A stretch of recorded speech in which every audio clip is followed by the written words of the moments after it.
ناراض ہوتا ہے. اللہ نے کیا کلو من الطیبات, پاکیزہ چیزیں کھاؤ. جنت میں اللہ نے انار, انگور, ان چیزوں کا ذکر کیا, پان گٹکے کا بولو بھائی نہیں. میں ورزش اس لیے کرتا ہوں, ایکسرسائز اس لیے کرتا ہوں. بھائی صحابہ سارے چست تھے, بھاگتے دوڑتے تھے, گھڑ سواری کرتے تھے. تو میں یہ کہہ رہا تھا صحت بھی بنانی ہے, مگر کس کی رضا کے لیے؟ اللہ کی. لہذا اسباب اختیار کرنے, بن گئی ٹھیک ہے, نہیں بنی تو ہمارا مقصد صحت تھا ہی نہیں بھائی. صحت اگر کامیابی ہوتی تو ایوب علیہ السلام کی تو ساری زندگی بیماری میں گزری. ان کی کامیابی ہی وہ بیماری تھی جس پہ انہوں نے صبر کیا. یعقوب علیہ السلام کا بیٹا گم گیا, بڑھاپے میں ملا ہے, ساری زندگی رو کے گزری, مگر وہ بھی اپنے آپ کو کیا سمجھ رہے تھے؟ کامیاب. وہ بھی, اور اللہ نے پوری سورت نازل کر کے ان کی تعریفیں بیان کی ہیں. لوگ کہتے ہیں ہمارا پیسہ چھن گیا, یہ ہو گیا, اللہ ہم سے ناراض ہے. میں کہتا ہوں بھائی یعقوب علیہ السلام کا تو بیٹا چھن گیا, تو کیا اللہ ان سے ناراض تھا جو اللہ نے چھین لیا؟ تو نبی صلی اللہ علیہ وسلم نے فرمایا جس نے آخرت کو اصل فکر بنایا, سب سے پہلا کام کیا؟ جعل اللہ غناہ فی قلبی, دل میں اللہ کیا پیدا کر دے گا؟ غنا. ایک دھیلا بھی جیب میں نہیں ہوگا, سمجھے گا اپنے آپ کو ملک کا بادشاہ. اسی پہ سوچ سوچ کے خوش ہوتا رہے گا. ناشتے میں 2 پراٹھے کھائے ہیں, صحیح ہے نا, حالانکہ ایک بھی کافی تھا. کیا خیال ہے؟ انڈا بھی تھا. اسی پہ سوچ سوچ کے کیا ہوتا رہے گا؟ یار ضرورت تو اتنی بھی نہیں ہے, اہل تو اس کا بھی نہیں ہوں, جتنا بڑا نالائق ہوں, جیسی اللہ کی نافرمانی کرتا ہوں, ایک نوالا بھی نہیں ملنا چاہیے, مگر میرے رب نے مجھے صبح الحمدللہ کھلایا.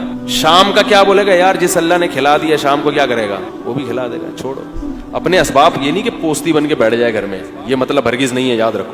فکر نہیں ہوگی بھائی, اللہ ہے نا, وہ سمندر میں ڈوبتے ہوئے کو بچا سکتا ہے, وہ آگ میں جلتے ہوئے ابراہیم علیہ السلام کو بچا سکتا ہے, وہ مچھلی کے پیٹ میں یونس علیہ السلام کو بچا سکتا ہے, وہ مجھے رات کو 2 روٹی نہیں کھلا سکتا ہے بھائی. تو کون سی اتنی ٹینشن والی بات ہے بھائی؟ تو خوش رہے گا. اور اللہ پہ توکل کیا, پھر بھی رات کو روٹی بالفرض نہیں ملی, کوئی بات نہیں بھائی. جو اللہ روٹی نہیں کھلا رہا, اس پہ میں صبر کر رہا ہوں. آخرت میں کیا کر رہا ہے وہ دیکھ رہا ہے کہ میں کھلا, میں پریشان ہوں, اور اس پریشانی پر کیا ملے گا؟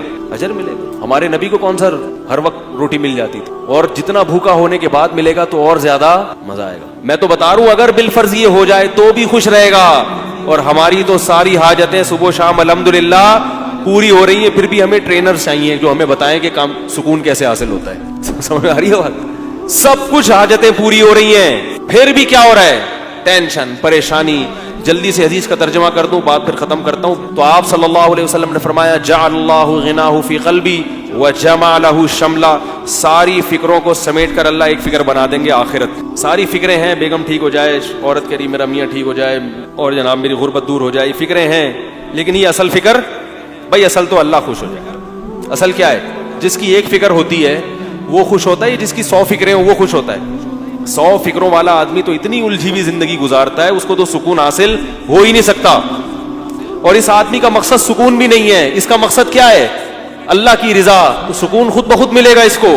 تو آپ صلی اللہ علیہ وسلم نے فرمایا جعل اللہ غناہ فی قلبی وجمع لہ شملا واتتہ الدنیا وہی راغما.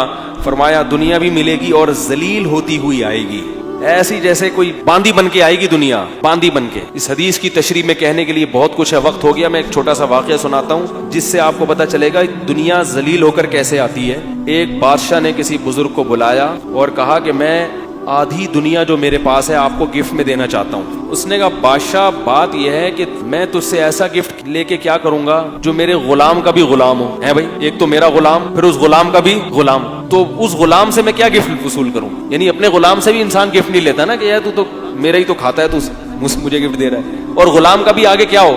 غلام ہو. بادشاہ حیران ہوا. تو اس نے کہا ان بزرگ نے کہ دنیا میری غلام ہے اور تو دنیا کا غلام ہے, تو میرے غلاموں کا بھی کیا ہے؟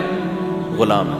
یعنی میری نظر میں تیری کوئی ویلیو, بادشاہ سلامت, میری نظر میں آپ کی اتنی ویلیو نہیں ہے کہ آپ کو میں اتنا پروٹوکول دوں.